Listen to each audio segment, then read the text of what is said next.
Bien, buenas tardes.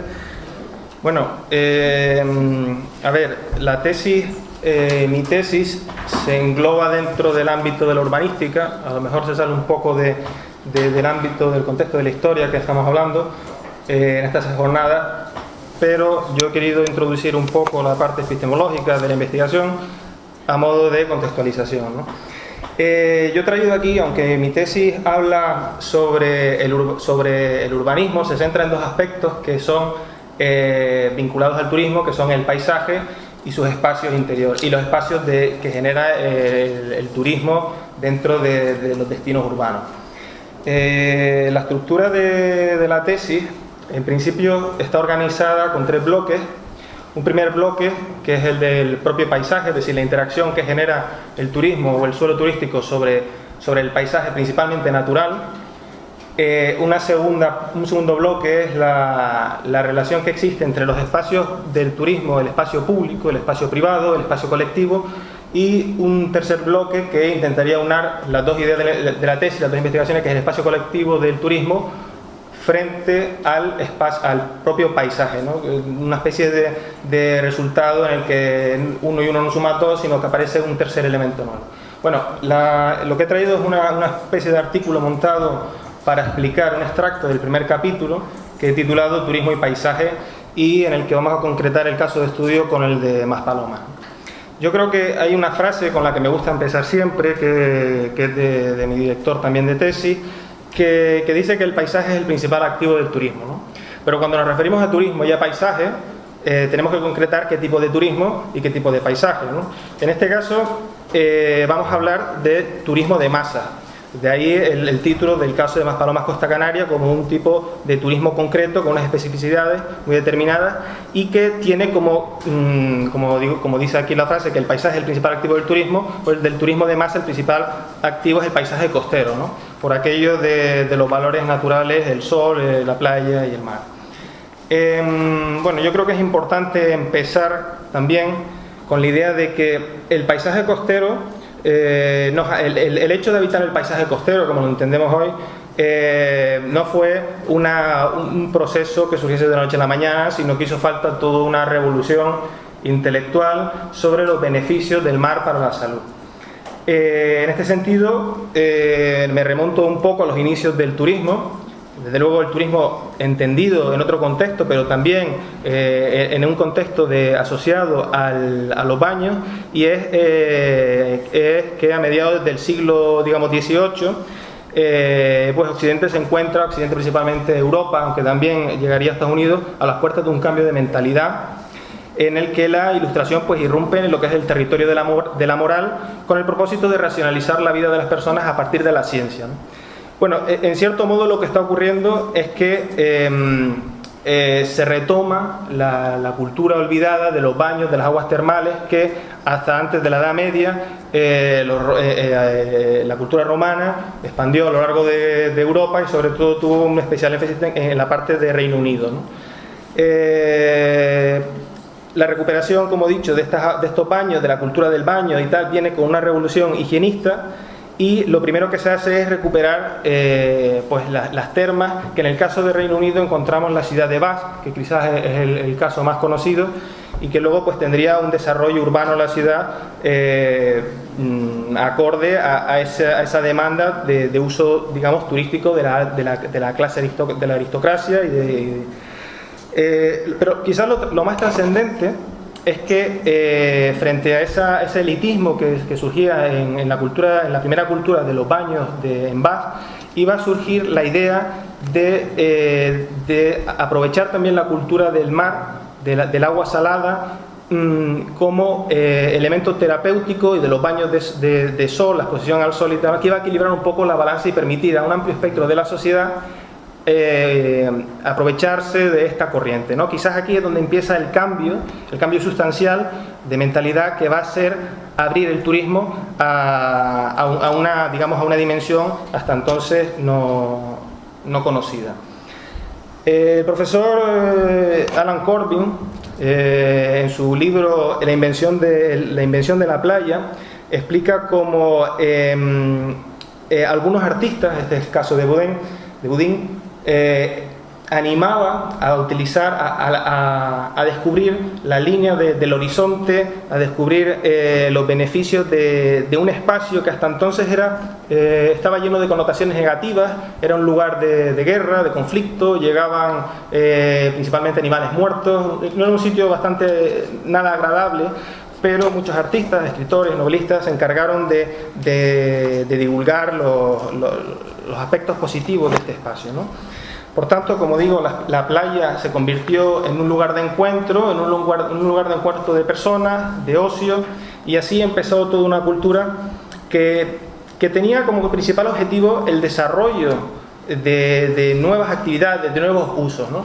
Cuando hablamos quizás del turismo y hablamos del paisaje, hoy en día tendemos a pensar en el paisaje como un valor, o por lo menos sus valores naturales deben ser conservados, sus características y demás, pero en esta época el principal interés era usarlo, y por tanto se empezaron a desarrollar una serie de nuevas tipologías asociadas a usos que normalmente estaban vinculados ya con la ciudad, digamos, industrial, decimonónica o victoriana, como eran, con ciertos elementos urbanos como era el hotel, el boulevard, las áreas comerciales, pero se fueron incorporando nuevas tipologías como fueron el paseo costero, la caseta de playa, la casa de verano. Por eso, lo que traigo aquí son dos casos de estudio que he seleccionado porque va a venir muy bien para explicar de qué manera toda esta cultura del turismo, en cierto modo, parece ser que ha podido influir en lo que se denominó después el turismo de masas y del cual nosotros actualmente pues, soportamos o apoyamos todo nuestro desarrollo económico, ¿no? Hay que entender que las ciudades costeras, que principalmente desarrollan esa actividad, pues, vienen de países industriales. En el caso de Reino Unido, todas las localizaciones se sitúan al sur de las Islas Británicas, y en el caso de Francia se sitúan al norte, ¿no? En este caso he traído la ciudad de Deauville. La ciudad de Deauville era una antigua zona pesquera y, lógicamente, con la mejora del desarrollo de las infraestructuras, sobre todo el transporte, que es un elemento clásico para el desarrollo del turismo, se puso como en el foco de mira de los inversores, porque podía estar a 2 horas de distancia respecto a la ciudad de París.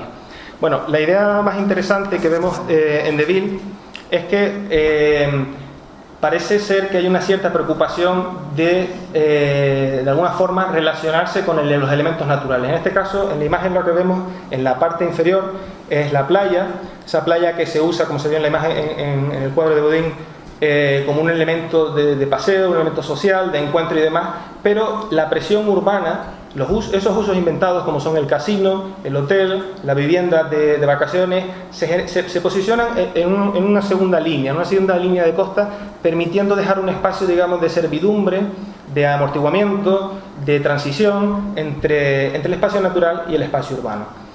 El segundo caso que he traído, para ir un poco rápido y ajustarme al tiempo, es el caso de la ciudad de Brighton. Brighton ya era una ciudad más o menos desarrollada, pero como elemento singular a su explosión, digamos, o desarrollo urbano asociado al turismo, hay que destacar el Madeira Road, que es esta vista, esta idea de detallar todo lo que es el perfil del paseo costero, del paisaje, para absorber distintos usos, en este caso asociados al deporte, a carreras, y cualquier evento relacionado con el turismo de ocio.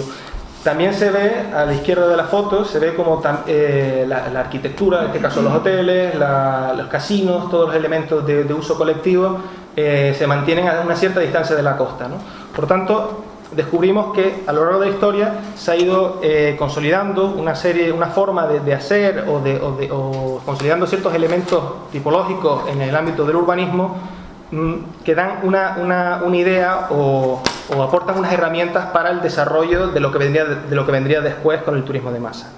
Claro, aquí hay un cambio y aquí hay un parón porque luego vendría la guerra, pero el cambio sustancial ocurre a partir de los años 60 con el intento de volver a desarrollar esta actividad. Entonces, para nuestro caso, el caso concreto mío de estudio se centra en Maspalomas, como ponía el título. Claro, ¿cuál era el contexto en aquella época, ¿no? Teníamos experiencias previas del turismo en Canarias, en este caso en las dos principales capitales, fundamentalmente en el caso de Las Palmas de Gran Canaria, la colonia británica ayudó o trajo esas actividades asociadas al turismo desde el siglo XIX, introdujo espacios para el deporte, introdujo el casino, introdujo hoteles, pero en el caso de Las Palmas no se desarrolló una estructura urbana clara como es en Brighton, donde se ve ese paseo de forma contundente. No existe aquí, ni siquiera el Paseo de las Canteras tiene ese carácter contundente de espacio urbano estructural que es capaz de influir directamente en la trama urbana. Por lo que ante este problema y la posibilidad de desarrollar al sur de la isla, haciendo tabula rasa, un destino turístico nuevo con una demanda muy superior, lo que se planteó fue un concurso internacional. Este concurso internacional, de hecho hay una tesis muy interesante, fue un estudio francés el que ganó el concurso y el que puso en valor algunas ideas interesantes, ¿no? Quizás la idea más interesante es la del paisaje, por esto de asociarlo siempre al turismo, la idea del paisaje como elemento activador. Hasta entonces el paisaje se ha entendido como un mero soporte de las construcciones o de las actividades, ¿no? Incorporar el paisaje como elemento activo en el diseño significa tener en cuenta que hay elementos que necesitan distinto tratamiento, así como elementos que necesitan conservarse y otros que permiten una cierta adaptación y una arquitectura determinada que permita también su incorporación. La estructura fundamental era utilizar elementos verdes, grandes espacios vegetales que pudiesen conectar una parte con otra. De todas maneras no me voy a alargar mucho. Otro aspecto interesante que viene a influir en la configuración del espacio turístico de masa tiene que ver con la arquitectura. Los orígenes de la arquitectura, por lo menos del turismo, cogen sus referentes más directos de la ciudad industrial, ¿no? Por eso, en esta imagen del Hotel Metropol de Ciudad Jardín en Las Palmas, lo que vemos es un edificio que cumple unos claros cánones de arquitectura colonial y de difícil, digamos, capacidad de adaptación a un entorno natural. La verdadera corriente o influencia del turismo actual viene más por el movimiento moderno. Ahí esas tipologías de arquitectura más racional, con unas estructuras que permiten adaptarse a un terreno y que permiten absorber determinados usos de mayor densidad, son las que va a absorber la actividad turística como referente. Y pongo aquí el caso del sanatorio de Paimó de Alvar Alto, porque se produce una relación, yo creo que muy directa, con muchos hoteles y apartamentos. Bueno, voy un poco rápido. Esto lo voy a pasar, esto es un análisis, porque el caso de estudio, aunque es todo más paloma, vamos a ir analizando paisajes, unidades de paisaje. En este caso vamos a centrarnos en la estructura de San Agustín. Esto es un plano que bueno, lo que viene a sacar a la luz son las tipologías que existen en ese lugar. En azul, bueno, hoteles, bungalows, apartamentos y demás. Bueno, pero lo importante aquí es destacar que la arquitectura turística, como dice Ricard Piet, tiene un carácter principalmente colonial, de colonización, un carácter autónomo. Se sitúa siempre frente a un paisaje, intenta estar por norma general lo más cerca a la costa e intenta vivir de manera autónoma. ¿Esto qué significa? Significa que cuando se construye el destino turístico de San Agustín, la idea principal no es construir una ciudad. Y eso se manifiesta muy bien en la relación que tiene la arquitectura con las calles. Las calles no son calles al uso, como vemos en la ciudad tradicional, con locales, con tiendas. Todos esos programas van a ser absorbidos por la propia arquitectura. La arquitectura del movimiento moderno permite absorber todos esos programas, se ensancha, se articula y genera pues estos nuevos artefactos, digamos, de transición en los años 60-70. Lo interesante de esta imagen es que de manera casual, todavía no existía una ley de costa que hablase de una servidumbre de protección, esos famosos 100 metros con respecto a la costa. Sí encontramos un esquema que nos recuerda mucho al caso de Deville. En el caso de Deville vimos que había un tratamiento por franjas equidistantes o en paralelas con respecto a la costa, y aquí vemos cómo se produce un tratamiento muy parecido, ¿no? Hay un paseo, una serie de usos asociados a la restauración o usos un poco más efímeros, un espacio ajardinado de amortiguamiento, de transición, y finalmente un edificio que se coloca lo más atrás posible para evitar este impacto, ¿no? Claro, esto ocurrió y desde luego, bueno, esta es una imagen interior, esto que hablamos de esa relación de los espacios de amortiguamiento con la costa, pero para ir un poco rápido porque me estoy excediendo, puede que algunas ideas de ese concurso internacional del paisaje, de la transición entre la arquitectura y el paisaje a través de espacios verdes estuviesen en los primeros espacios hoteleros, los espacios colectivos del hotel, pero por supuesto la especulación iba a ser la tónica general, y la falta de una visión sobre un plan general que es capaz de ordenar la relación del turismo con el paisaje iba a generar una cierta situación de incertidumbre, ¿no? Aquí traigo la imagen quizás de la punta del Morro Besugo, porque si bien las tipologías utilizadas, como son los bungalows, permitían una cierta adaptación a lo que es la línea, a los cortes de la montaña, del morro, como he dicho, la especulación acabaría dando un resultado bastante, digamos, de encuentro entre el paisaje y tal. Lo más importante aquí no es tomar tanto una actitud, esa es una de las conclusiones que podemos encontrar, no es tanto tomar una actitud de conservación del paisaje, sino encontrar de qué manera aunar desarrollo con conservar los elementos o las características principales del paisaje, ¿no? Bueno, pues a modo de conclusiones las pongo muy rápido, las leo y ya termino. Hay dos conclusiones, dos bloques. Uno es la evolución de los destinos turísticos, donde básicamente se combinan las piezas mínimas, casinos, hoteles y todo esto, se pueden combinar de manera separada, como es el caso de Deville, donde veíamos el casino, el hotel, o en el caso de San Agustín, donde todo esto ocurre en una misma pieza arquitectónica, como es el caso que vimos del Hotel Costa Canaria. Se produce una especialización de las piezas turísticas del hotel, se produce ese carácter colonizador, donde las piezas casi no guardan ninguna relación entre ellas, no hay una relación directa entre hoteles, y en un segundo bloque de ideas, que es la organización formal del espacio turístico, que, bueno, ahí está la idea de la posibilidad de construir por franjas, que al final la ley de costa del año 82, si no recuerdo mal, no, del 82, si no recuerdo mal, habla de esa franja necesaria, quizás por esta cultura histórica de relación, y luego incorporar, por supuesto, el paisaje como el elemento activo. Bueno, me he cedido un poquito, ¿no es cierto? Y ya está, muchas gracias.